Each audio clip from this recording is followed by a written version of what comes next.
The internal review stems from this. In June, a KGW photographer captured video of an arrest near Detroit Lake. The video shows 4 Marion County deputies take down a man who was disrupting a search and rescue operation. During the arrest, one of the deputies, identified as Jacob Thompson, punched the man repeatedly.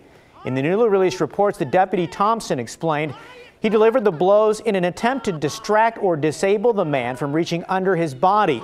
Deputies found a knife concealed in the man's waistband. The Marion County DAs determined the deputies didn't break any laws, but an internal review found the situation should have been handled differently. And in a statement, Marion County Sheriff Jason Myers said, quote, "In this circumstance, I believe we as an office fell short of our community's expectations, and for this, I apologize," end quote. The sheriff is calling for improvements in dealing with people in a behavioral health crisis.